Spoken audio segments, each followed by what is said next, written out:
After a 10-game winless start, Wolves sack Vitor Pereira. Did you expect it? You know the game inside out. Did you? I think we all understand the game now. If you're going to take head coach, manager, and you get off to a bad start, or you don't win in 10, or you've lost, or you've got 2 points, you don't win. No matter whether the Wolves manager or anywhere else, you are under a severe pressure. Yeah. Unless you've got a bit of maybe credit in the bank to oversee it a little bit. Well, he did have last year. They had an awful start last year, if you remember. And he came in. Yeah, I liked him, and he did well there. But I think if you have 2 points after 10 games, you're in trouble. You're in serious trouble, and that's the game these days, unfortunately. Yeah, I mean, even if you sign a new a deal 6 weeks before, Simon, you still get the bums rush. Out he goes. They're bottom of the league on 2 points. Same as Nuno Espirito Santo signed a new deal with Forest in the summer, and all of a sudden we hear rumours that the owner was running around looking at other managers. So, you know, I would imagine, and Steve will contest to this, that a contract for 3 years will have get-outs for both sides to some extent, so you're not got 3 years worth of liability. But it's strange how quickly it's gone bad. He's not helped by the ownership there because they've been running this club down in terms of the players that they sell. You can't just take all your best players out repeatedly and keep on working the oracle. Eventually it's going to catch up with you. One of the mainstays, the fact he was a bit of a bugger, was Cunha, who was a very talented footballer. Yeah. And you take these people out over the years, Neves has gone, all the different players have gone, Kilman's gone, and you're left with a squad that is very difficult to compete with. Yes. And I'm surprised because I really like this manager. Yeah, I mean, the beauty of Bournemouth, for example. I mean, they sent 3 of their back 4 to big club, Paris Saint-Germain, Real Madrid, and Liverpool. And then all of a sudden they've brought in 3 and you think, wow, they've replaced them like seamlessly. I look at Wolves and think they lost 3 players in the summer this year. Cunha, Ant-Nouri, was it? The captain, Semedo. And have they replaced them well enough is the big question. Well, that's it. But Steve, because you lose your best players, you're in trouble. You scratch your head, though, at people like this fella. Not you, specifically. My ilk. But the chairman, Jeff Shee, in September, on giving Vitor Pereira a new contract, Vitor has made a very positive impact during his time at Wolves. He's brought clarity, energy, and a team spirit that gives us a foundation to be successful. 6 weeks on, binned. Well, that's the nature of the beast, isn't it? It moves that quickly. And when you're looking, I mean, the Wolves' performance this season have been abject.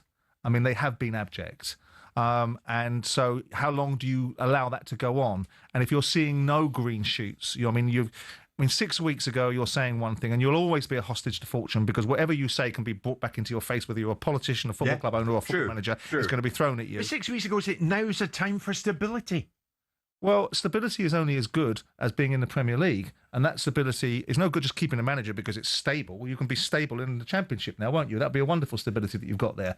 They obviously feel that there's still a chance. I mean, most people are looking at it and go, we've seen this before. Palace were in banging trouble a few years ago when Frank de Boer was put in there and Roy Hodgson come in after 7 or 8 games. Newcastle, post Steve's time there, were tipped to go to relegation, and Eddie Howe came in, got some more money in the January window, and off they went again. So nothing's beyond rescuing. Yeah. But if you feel that the guy that's going to rescue you is no longer capable of rescuing you, what is the point? Yeah.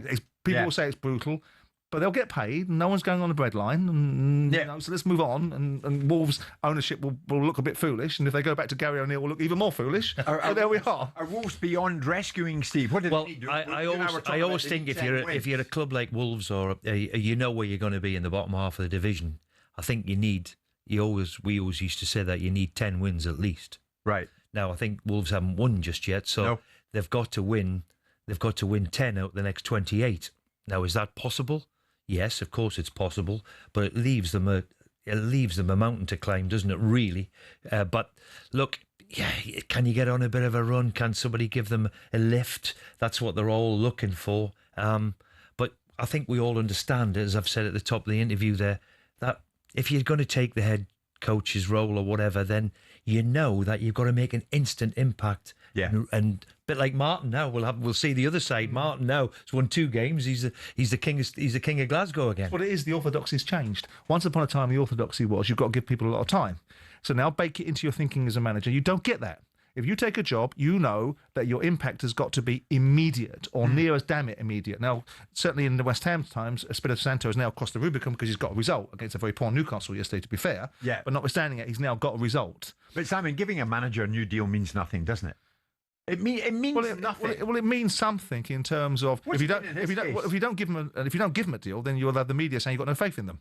So you've got to give them a deal, and the consequence of it is that ultimately, if it doesn't work out, it doesn't work out fast. Unless you've structured that deal the way you want to, you're going to pay for that privilege. So if you're Wolves and you've stuck him on a 3-year deal and you've got to pay him for the next 18 months as a minimum, you've just burned a couple of million quid on a manager that's sitting at home with his feet up. Yeah. Do you go back, Gary O'Neill? You go back? Well, I mean, I like Gary, and I think he did a decent job. I think it ran its course with him, but there was personalities in that dressing room that I think drove him insane. And I think he was challenged by. And I've spoken to Gary about that. I think he's a good manager. Whether he's going to fix what Wolves had, he did a good job with Bournemouth. When everyone thought after Scott Parker, this is done. They're going to be banging trouble. And Gary came along and stabilised that. Yeah.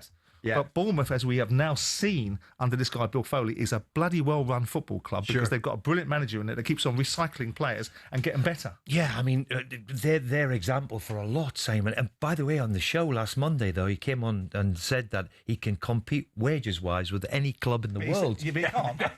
That's what he's saying. Yeah, come have a word with you, Bill. Wow. Okay, what's next for Wolves? Because at the moment, it's not looking good for them at all. Remain bottom of the league on 2 points, no wins, 8 defeats from the first 10 games, and now Vitor Pereira has gone. My talkSPORT colleague Ben Jacobs joins us live. Ben, good morning to you. What's going on then? What are you hearing, Ben?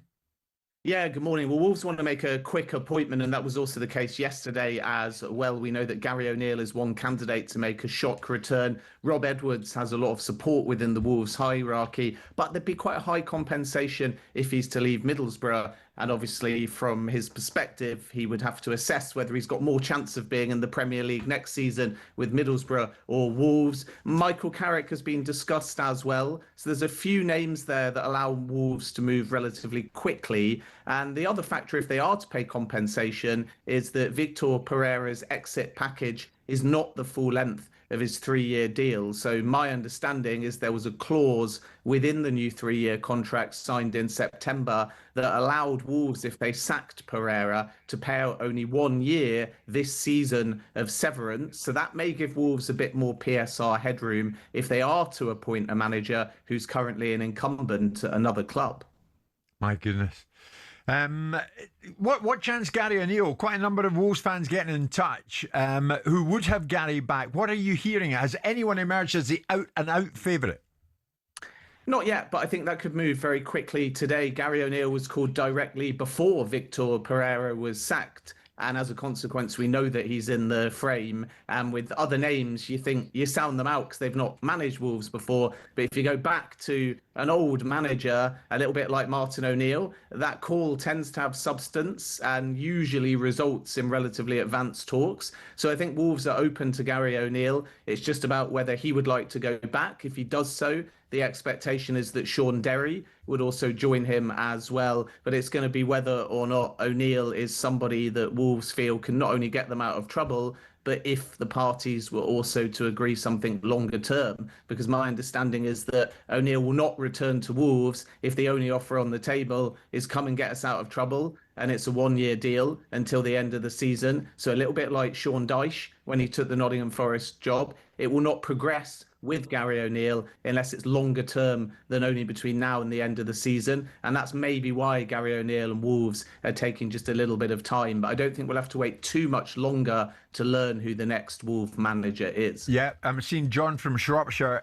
What do you make of this, Ben? Bring Robbie Keane back. He served his apprenticeship abroad and he's been very successful, doing a great job. He'd be good for us at Wolves. What about Robbie Keane? Maybe one other name in the frame?